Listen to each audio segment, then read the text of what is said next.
empowerment ummata humnoomuu humna qabaachuu isaaniifis ajandaa kennuu Oromoon irra hin geenye isa jedhuufi fakkeenyuma ati kakkaastes kaasuu danda'a kan inni itti dabaluu danda'u illee jira. Garuu anarra warra kaanasutti dabalanii natti tola. Maaliif qawweetiin duwwaa miti lolli isa jedhu kaasteetta. Maaliif kanammoo Oromoonis amma ta'e agarsiiseera. Haa ta'u malee gara isatti aanutti akka nu ceesisuu fi Oromoon isa kana humneessuu kana geessisuuf maal gochuu qabna? Sila Dr. Hundaasaa achirratti hin dhaabe, Dr. Hundees achirratti hin dhaabe. Maal gochuu qabna? Humneessuuf ajandaa akka laatee dhimma isaa sanarratti akka dubbatan waan inni jedhe jalarratti akka jiraatan gochuuf Oromoon maal gochuu qaba? Egeree Oromiyaaf immoo kun maal bu'aa buusa? Akkamitti Oromiyaan isa barbaadu argachuu danda'a? Biyya fiduu danda'a? Loltuun bilisummaa Oromoo sadarkaa har'a jirurraa ga'e kun gara biyyaatti nu ceesisuu danda'a? Gidiraa uummanni keessa jiru keessa nu baasee sirnatti nu deemsisuu danda'a isa jedhutti mee Dr. Hundee. Tole, galatoomi. Ani dhugaa dubbachuufi isa kanarratti iyyuu kan dubbatamuu qabu. Sabni keenyi sirriitti sammuusaa tolfachuu kan qabu, waan godhus hundumayyuu xiyyeeffachuu kan qabu kunoo isa kanarrattidha. Waa'ee kaleessaa, waa'ee seenaa Habashaan gochaa turte, akkamitti akka isaan nu gowwoomsan, akkamitti akka Oromoo ergatan kana gaafa dubbannu na ukkuba dhugaan isiniin jedha. Gara fuulduraatti Oromoon akka hin sobamne, Oromoon ammas deebi'ee akka hin kufne maal gochuu qaba isa jedhu irratti yoo xiyyeeffanne moor vaalii guddaa qaba kan jedhu ilaalcha akkasiin qaba. Galatoomi. Egaa amma maal godhuu qabaa isa jedhu itti gaafa deebinu egaa sila maal jennee Oromoon wooboo cime qabna. To some extent ideologiin Oromoo illee gar tokkotti deebi'aa jira. Karaan burjaajiin diinni nu jala kaa'aa ture hundumtiyyuu amma clarified ta'eera. Namoota for the thinkers warra yaaduu danda'an, warra sammuu isaanii fayyadamuu danda'aniif amma qabsoon Oromoo kan deemuu danda'u karaa tokkoof tokko qofadha. Karaa biraa asiin bahii achiin bahii kan hin qabne clarity bareedaarra jirra jechuudha. Namni beekema yoo of doofomse sammuunsaa extremely warri faranjii dam warra isa jedhan sana nama ta'erraa kan hafe now we are in a very clarified ideology. Achiin deemi asiin deemi kan hin qabne Oromoon yoo falmate qofa nagaa argata, kabajama, biyya isaa dhuunfata. Kana gochuuf immoo Oromoon lafa taa'ee boo'ee rabbitu samiirra gadi bu'ee lolaaf otoo hin taane Oromoota ofuma isaa lolata. Ameerikaatti boonya asii twiitii goonaa xalaa erginaa Ameerikaan Oromoo bilisa hin baastu. United Nation Oromoo bilisa hin baasu. Oromootu matuma isaa falmata. Oromoon wal faana wal cinaa dhaabbatee falmachuuf qophaa'uu qaba. Rakkoo tokko bira darbineerra. Rakkichi maal ture? Karaa nagaa araaraa asiin bahee achiin bahee abaluu karaa nagaan qabsaa abaluu qawween qabsaa isa bira darbineerra. Amma eenyutu irratti hirmaachuu qaba? Lola kana keessa seenee loluuf Oromoon cichoominaan gadi ba'uu qaba. Akka hantuutaa mana taa'ee garafamuurra achi dhaqee akka leencaa bookkisee lolee kuffisee kufee galuu qaba Oromoon. Inni biyya alaa jiru waan danda'uun jarreen kana jabeessuu, jarreen kana karaa toora qabaate, karaa caasaa dhaabni qulqulluu jiru, cichoomina kana kan nu keessatti biqishee jira adda bilisummaa Oromoo. Karaasaa toorri bareedaan yoo diriire sabni Oromoo har'a sadarkaa ol'aanaarra jira jechuudha. Sadarkaa ol'aanaa jechuun confusionii sammuu nu xaxu hin qabnu. Sobduun nu keessa seentee nu sobuu hin dandeessu. Hattuun afaan faajjiidhaan sobdee nu fakkaattee garbiraatti nu jallisuu hin dandeessu. Kanaaf har'a hoogganni bareedaan nu fuuldura dhaabatee kunooti qabsoon asiinidha kan galma ga'uu dandeenyu kan jedhu gadi yoo nuu bahee nutti hime gaaffiin tokkoyyuu hin jiru jechuudha. Oromoon wal cinaa dhaabbatee luucca'ee toora galfatee qabsoosaa haleellatee bilisoomuu ni danda'a kan jedhu ilaalcha qaba. Okay, very interesting. Dr. Hundasa, amma isin lamaan dura dhaabbachuu dandeenya. Exactly, Adisana Sigan. Slightly. Very good. Teessoo fi hundee torban. Ila hundeen innaa dubbatu yoo kan jedhu tokko jira yoo if jechuudha miti. Yoo namni akkas ta'e, yoo akkas ta'e, yoo akkas ta'e. Amma egaa yoon suni shakkii guddaa jechuudha. Maaliif yoo kun guutame if x is equal to y, therefore y akkas ta'uu qaba. In equation is guutuun waan guddaa. Amma kan hin sarmu immoo strategy kan jedhu dedeebisee dubbateera. Afaan Oromootiin strategiin karoora miti. Maal afaan Oromootiin? Tarsimoo. Tarsimoo. Tarsimooni hundeen innaa dubbatu maal jedhee karaa tokkitti qofa qabnaa lolachuudha jedhe. Lolli mataan isaa'u tarsimoo baay'ee qabaa. Xiyyitiin barbaachisaadha, qawween barbaachisaadha, uffanni barbaachisaadha, nyaachi barbaachisaadha, odeeffannoo intelligensii funaanuun barbaachisaadha. Isayyuu funaanuuf immoo horiin barbaachisaadha. Horii argachuuf immoo namnuu qabsichatti amanuu qabaa jecha. So, egaa tarsimoon inni keenya haa yaadnu haa jennu gaabbiraa yaada adda addaa fuunee haasofnu haa jennu tarsimoo hara baasuudhaaf tooftaa hara baasuudhaaf. Mee isas wanni kan jaraa dubban kan abiyyi fudhadhu. Karaa tokko Oromoo jechuun dhiphinaa siin jedhu ni tarsimoodha. Karaa ittiin nama joonjessan. Karaa biraa immoo mana charchii dhaqeetuyyuu Yesuusinuu abiyyi waggaa 10 haa bulchu jedheeraa jedhu innis tarsimoodha. Mitiire? As bayeetu Shawaa jechuun Itoophiyaadhaa jedha. Amma gaa ani Shawaa ta'e immoo laali. Anuma Shawaa taasisee Itoophiyaan na taasisee akkuma barbaadetti na taasisaa jechaadha. Citizenship Shawaa naa kenna. Amma gaa Wallaggii fi Jimmi immoo waluun beektuu aadaa adda addaa qabdi jedhe innis tarsimoodha. Harargee fi warri Islaamni Harargee jiranii fi Islaamni Gondar jirtus immoo fira taatii. Harargeen isa Oromoo isa Shawaa wajjin wal qabachuu mannaa isa Gondar keessa jiru Islaamcha wal qabachuu wayyaa jedhe innis tarsimoodha. Argitee eenyummaa xixiqqoo kanas fideetu, waaqas fideetu, naannoos fideetu, aadaas fideetu, horii harkaa qabu basaastuu sana fidee miidiyaa humna irratti qabu sanarra taa'ee gadi ba'ee saba kanatti gattufaa jechaadha hadhaasaa kan akka bofaa. Nama biyya qabatee dinagdee biyyaa qabatee maqaa keenyaan maqaa saba keenyaatiin horii kadhatee UN irraa argatu kana doolarii argatu kana xiyyitii alaa bitachuu danda'u aramni itti kennitu diroonii qabu isa dhiisiitii Eertiraan illee diroonii meeqa Raashiyaa irraa argatte 6 ittiin Oromoo waraanuudhaaf. So maalinni naannee tarsimoon inni kan Oromoo kun fi tarsimoon inni warra Itoophiyaa ofiin jedhu kun waluu madaalaayyuu haala amma jiru waluu madaalaa. Eega waliin madaallee immoo eessaa jalqabnu reenuti namuma keenya isa jala kaatuyyuu dhakaa nutti darbatu garuu dhakaa darbachisiisuudhaaf as deebi'ee numtu biyyan gaggeessa jedhu duratti Profeesar Mararaa kaaseera.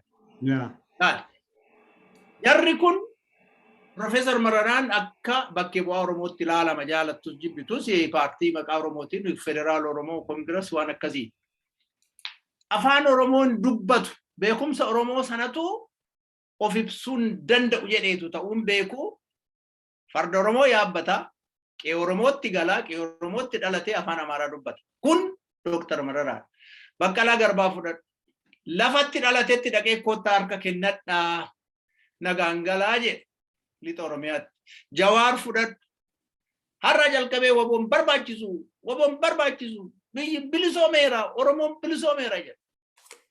Warrati saba kana gaggeessu jettee namni harka rukutuuf fuuldura keenya deeman inni kan Amaarinyaa dubbata inni kan kottaa galaa jedha inni kan shiftaara jedhee si abaara. Achumaan immoo Itoophiyaan immoo karaa meeqa nutti rigatti ajaawaa Itoophiyaa kana keessa stench qiraa Itoophiyaa sana keessa bahuu hin dandeenye utuma xiyyitiyyuutti hin qabin kan keessa daaddisan anama dhugaa dubbachuudhaaf mararaan Amaariyaa maal hin beeku afaan Amaariyaa innaa dubbatu amma hin rakkata afaan hin beekne sanaan maaf akka tabbisu dhugaan siin jedhaa ani deebiin qabuuf sobee miti kan kana jedhu homaanaan galu maaliif namni kun afaan Oromoo dhiisee ofii isaatii biirootti nama waamee nama dubbisu maaliif qeessaatti afaan Amaaraa dubbata mana isaattis galee Amaariyaa isaa jechuudha miti eega jira bakkee dubbata Amaariyaa dubbate ende yet finfinne immoo kijibduu gaajartii ishee amma piipii jedhan kana silaa waggaa 10 silaa karoora baafatte waggaa 10 kana keessatti horii meeqa akka hattu gamoo meeqa akka bitatte akka gurgurattu nama meeqa akka jeeftu eenyu faa akka jeeftu kana karoora baafatte so wanniin inni tarsimoon nuti jennu kuni as keessatti ennaa obboleessi kee dhufee afaan kee dhiisee afaan Amaaraa dubbatu obboleessi kee dhufee harka kennadhu Itoophiyaa wayya siin jedhu ati usilaa biyya alaa jirta inni biyya taa'ee maqaa keetiin dubbatu kana si faalleessa inni kaan immoo kan akka Iluufaa kan akka Jeneraal Kamaal faa immoo barbaadee xiyyitiidhaan si tumsiisa qe'ee dhalate keessatti jecha dirooniidhaan si tumsiisa qe'ee dhalate keessatti jecha Abbabaan Garasuufa maal jechuu kooti qabsoon kuni tarsimoon kun kana hunda keessa ulluuqee jara kana hunda diina kana hunda cabsee bahee finfinnee keessa ari'ee lafa tuulamaa shawaa jedhame sanaan tuulama jedhee akkuma Arsii jedhamu sana akkuma Boorana akkuma Gujii jedhamee waamamu sana Maccaanis Macc tuulamaanis tuulama jedhee seera ofii baafatee buluu kan danda'u yoo maal godhameedha otoo kaneen lolla jennee emotional hawwiidhuma keenya qofa dubbachuu otoo hin ta'in tarsimoon hundi suniyyuu maal fakkaachuu danda'a dhugaadhaa TV irratti gadi baaneen odeessinu garuu exactly isa kaasuu warruma keenya warra Amaariyaa dubbatu illee otoo ofirraa dhoowwine tokko tarsimu tokko sun waa tokko isa qawwee hiikkadhaa jedhee ofumaafuu manadhaa keessatti bosbosee ba'e kanayyuu immoo mee amma hubattee qawwee ammas hiikkadhaa nuun jetta Yesuusitti mee miti har'a maal jedhamee Yesuusitti dubbadhu jennee gaafachuu danda'uun tarsimoo tokko natti fakkaata bakka lafaa Yesuusitti mee akkana jechisiisa natti fakkaata.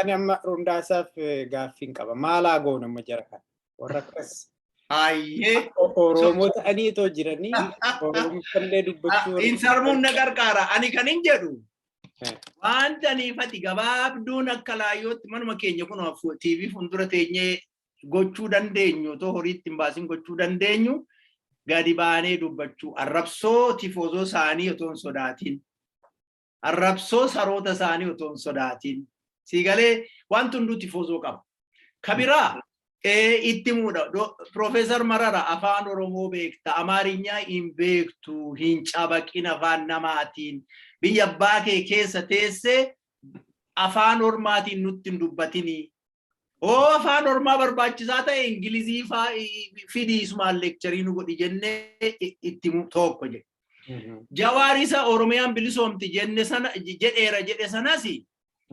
ijoollee kashlabbee jara kaattee jawaar jettu sana itti muu danda'udha lakki jawaar gowwaadha yookiin Oromooyyuu miti bilisummaa Oromootti hin amanu jennee deebisnee dubbachuu sodaa tokko malee kana kan biraa baqqalaa keenya kanas inni Yesuusiin itti musun mee waaqeffataatti as garagaliiti maal siin jedha jennee itti muudha baqqalaa garbaattis yoo Yesuusiin kun isuma qofatti dubbata akka kunoo eenyu sarkaa namtichi inni Yesuusiin dhufee hoteela keessatti uummanni lixa Oromiyaa sindee zartoo Tigraay hizbii qallibaal jedhee tullaasaa afuufaa ture sanatti ati afuuftuu namicha afuuftuu halbaqa wayiiti ati jenneetti dubbachuudha kanaafuu ofirratti deebinee ofitti qaaneffachuu fi badii nama tokko balleessaa nama tokko dhoksinee kun dippiloomaasiidha kuni ulfina kuni safuudha jennee wali sobuu dhiisu nutumti jechuu goote of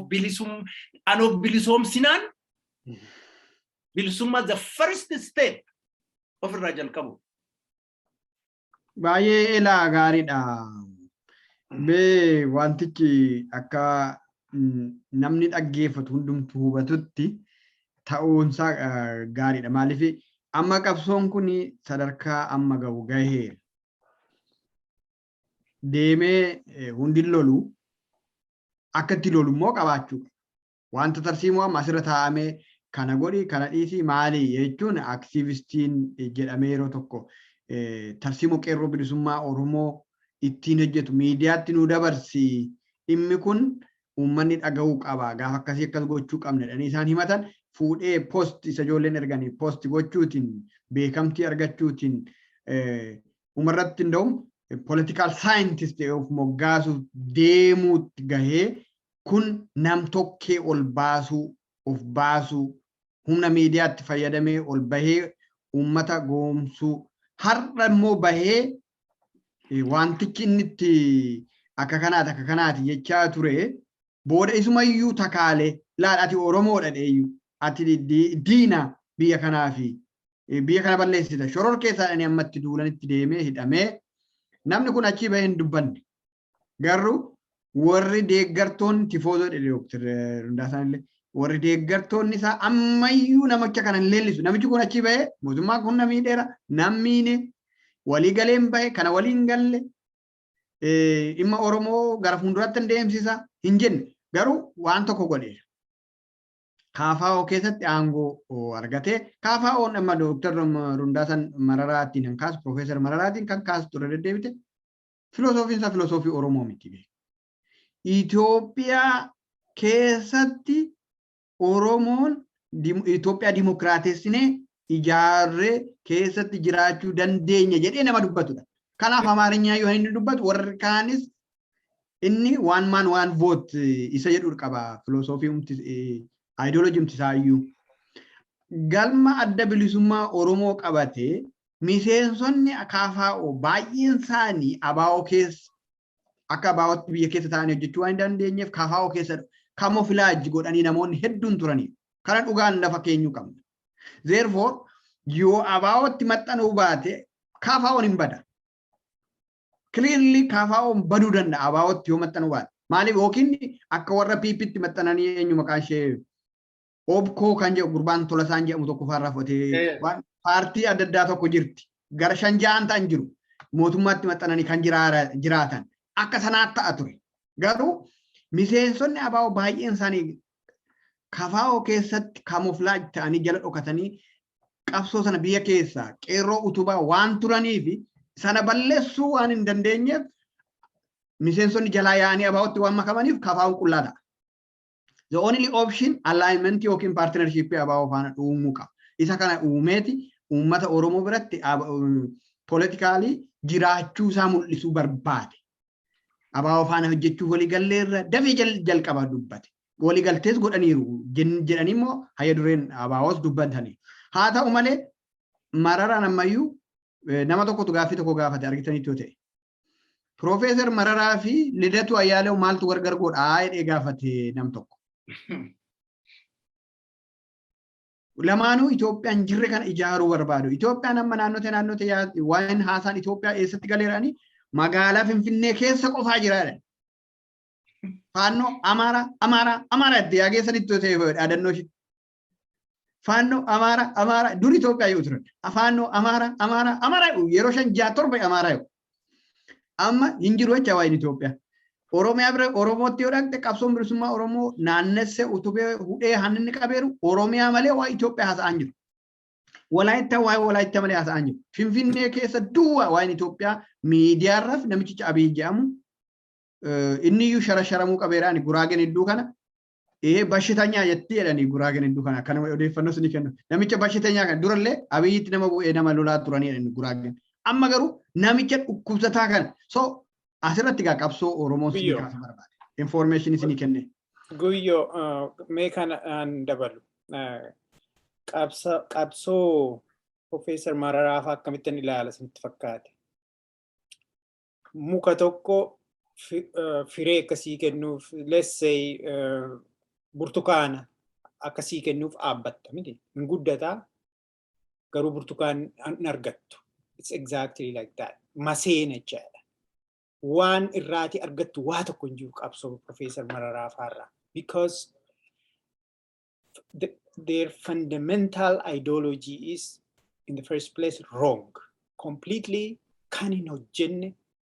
Amma ageessaniittu namicha, I don't know, nama Asia tokko gaafa dubbatu waa'ee waraana Empire Itoophiyaa keessatti deemaa jiru waa'ee OLF, waa'ee TDF dubbata yeroo baay'ee. Namichi kun maal jedha? The former Ethiopian Empire jedha. That he is really waan namni hubateera namichi sun. Biyyi sun completely walitti suphamuu hin dandeessu jechuudha. Jarri kun they are working wanta du'aa wajjiniin gangalataa jiru jechuudha. Kanaaf ani akkamittan ilaala qabsoo OFECO kana, it's a distraction.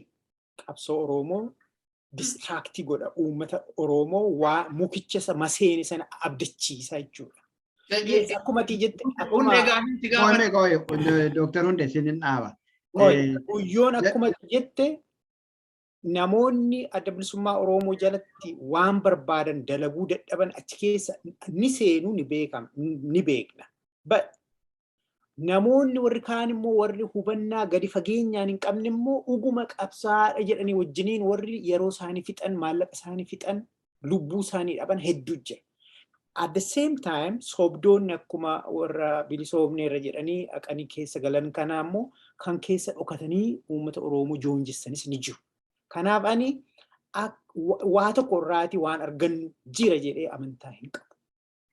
Kun yaada achirratti akkasumatti directioniin nuti irra jirru kun waan sirreessu tokko jira.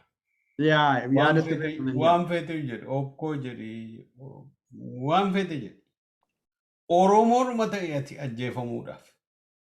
Oromoodhuma ta'e Itoophiyaallee jette ani Itoophiyaan jaaladha si'a 99 jilbeeffadhu sagadiiti. Ani Itoophiyaadha yoo jette they don't care siin fudhatanii kana beekuutu irra jira Oromoo. Waan OFECOon jedhee fi Itoophiyaadha nuti maaliidha nuti abaluudha nuti waan jenneef fudhatama hin qabu.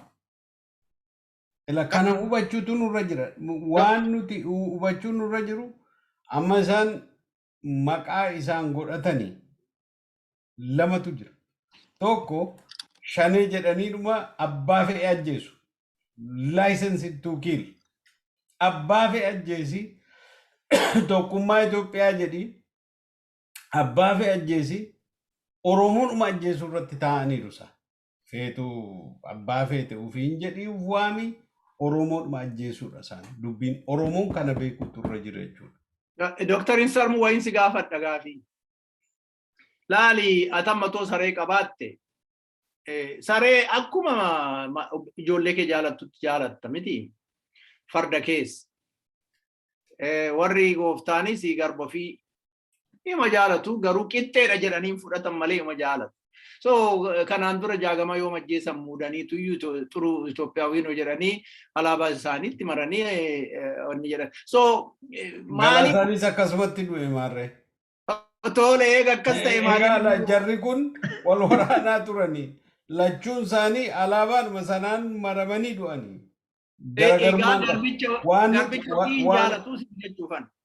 Dhugaadha waan nuti hubachuun nurra jiru jarri kun nama keenyarraa otoo hin ta'in aayidiyooloojii keenyarraa otoo hin ta'in amantii keenya feetu ortodoksii taanee maqaa keenya gizaachoo hin sarmuu isa jedhamu badhaasaa isa jedhamu dhiifnee gizaachoo shinabbaachoo taanee hin taane amantii isaaniis fudhanne waan isaaniis fudhanne hin taane.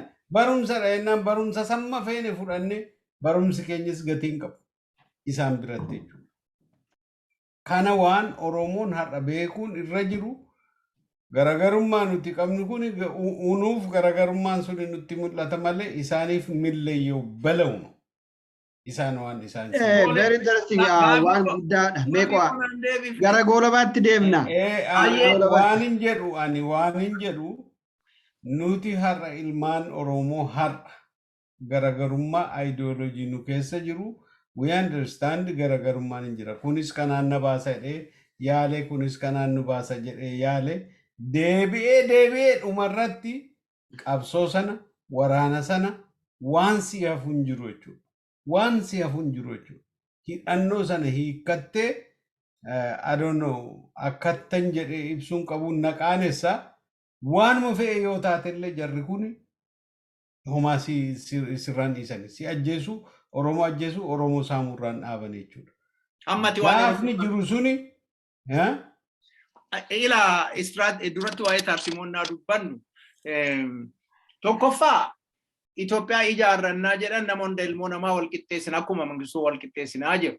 Lammaffaa tarsiimoon isaanii amma even Profeesar Mararaa Faayyoo fudhatte maal jedhu garii akkanuma jennee yoo aangootti ol siqnee dimokiraasiin yoo dhufee nuti yoo ijaa baay'ee taane namni ammaa jalqabee nun tuffatu aadaa keenyas hin tuquu jedhu. Inni Abiyyi faa jedhanis sanuma. Abiyyi illee egaa Oromummaa irraayyuu waa hin qabu waan itti dabaluun barbaachisu. Namootiin akka Profeesar Mararaa faa kan jedhan asuma ta'aneetu laslaasaan bihoon jedhe egaa.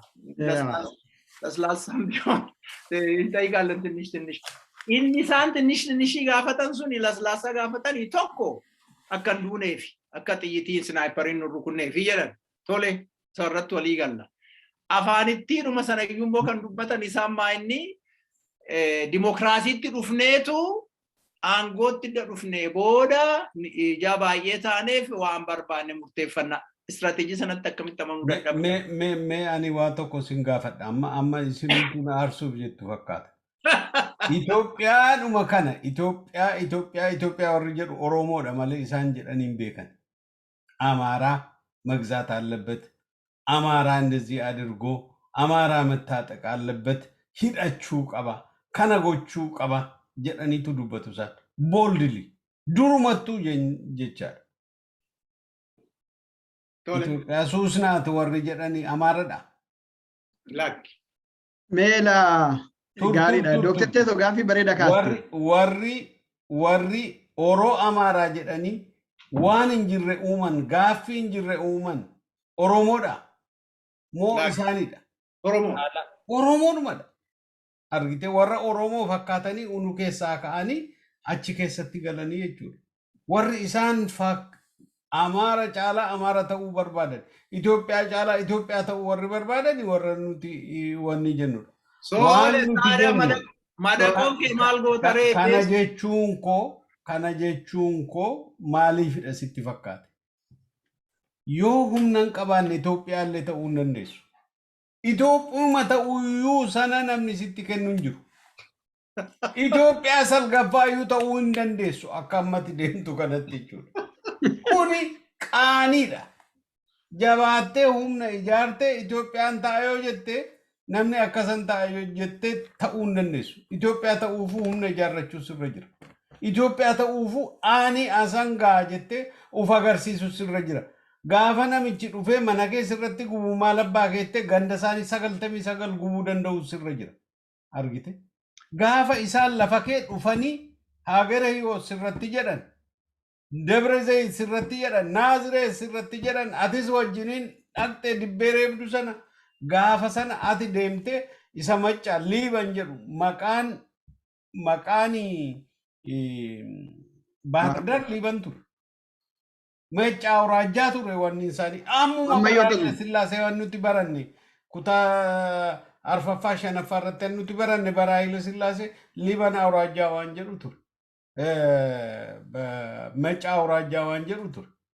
Nuti har'a akkasittiin uf gadi buusne isaanii wanni jechoota hin ta'in maqaa isaan nutti kennan fudhannee deemuun nurra hin turre jechuudha.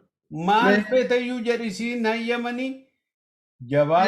Dooktar Teessoo galatoom ilaa dhugaadha wanta ati kaaste Itoophiyaa mayyuu jettee jiraachuu hin dandeessu. Kanaaf Oromoo ufiif ta'iitii waan ufiif ta'u hojjedhu isa jedhu. Ani haasaan keenya sasuma irratti otoo goolabne baay'ee natti tola. Mee yaada bilbiltuudha hafteetti kan jettan yoo jiraate itti dabala. Anis kanaaf isin dhaggeeffadhe yeroo wal irraa fuutan because nama dhaabuun barbaanne yaadni lola'u haa yaa'u yaada baheetu waa ijaarame immoo waa hojjetaa isa jedhuutiin amana waan ta'eef. Well ani sirratti waan hin jedhu Hayilee Fidaa Itoophiyaa gadee hin duune. Jawaar Itoophiyaa hin barbaadu jedhee hin hidhamne. Baqqalaan akkasi. hundi isaanii akkasi. Namni Itoophiyaa hin barbaadu jedhee gaaffii Oromoo jabeessee otoo jabeessee illee hin gaafatin warri dhume lakkoofsan qaban. Inni sila kaasne suni goobanaan mataansaa har'a lafni ittiin owwaalame hin beeku akka inni itti du'ame duutisaa akka inni itti du'e hin beekamu. So maal jechuu barbaadeeni waan feete jedhe ajendaa tokko promote gochuu yoo barbaadde waan ittiin enforce gootu tokko qabaachuu sirra jira. Waan ittiin enforce gootu suni humnadha. Politikaa yoo kaasta ta'e humni wajjiniin hin jiru taanaan gatii hin qabu. Humna sana ijaaruu danda'utu nurra jira. Humni ijaarameera. Inni ijaarame sun immoo caaluutu irra jira. Injifachuutu irra jira. Injifannoon golabuutu irra jiraadha malee inni kaan gaafa feete maqaa kee waan feete itti baafachuu dandeessa. Galatoomi baay'ee gaarii baay'ee gaariidha. Eeshidha dhumarratti yaada balbaltu hafuun qabdu warri jettan yoo jiraatte Dr. Hundeef Dr. Hundaasaa keessaa daqiiqaa tokko tokko isin ilaalle isaa keenya asmaratti goolabuu yaala. Dr. Hundaasa. Hundeen haa dubbatu ani dhumarra. Tole isuma amma Dr. Teessoon jedhee mo'achuu qabnaa isa jedhe sanarratti waa dabaleen fixa. Egaa mo'achuu edda qabna optionii kan biraa hin qabnu edda ta'ee Oromoon waan hin taane irratti yeroo balleessuun hin barbaachisu. Akkamitti akka mo'achuu qabnu hundumni keenya irratti yaaduun barbaachisa. Keessumaa immoo afaaniin gaafa dubbannu waanuma qabsoofne nutti fakkaata garuu action oriented wantoota ta'an irratti hirmaannee sabni keenya akka ofirraa faccifatu sabni keenya waan saamamaa jiru kana warra isaan saaman ofirraa akka deebisu warri bosonatti galee saba kana tiksuu saba kana irraa diina ari'uuf yaalii godhan illee gargaarsa isaan barbaadan gargaaruu hunduu irratti hirmaachuu namni tokko lama otoo hin taane ani Oromoodha namni jedhu hundumtiyyuu hirmaannaa qabaachuu karaa danda'e sila Hundaasaan waa'ee dippiloomaasiin barbaachisaa waa'ee advokeesiin barbaachisaa jedhee hundumayyuu fakkeenyaaf Twitter kampeenii ni qabna isa faarratti hirmaachuu. Karaa dippiloomaasii illee neetwoorkii qabnuun jabinaan akka irratti hojjetamu jajjabaachuu.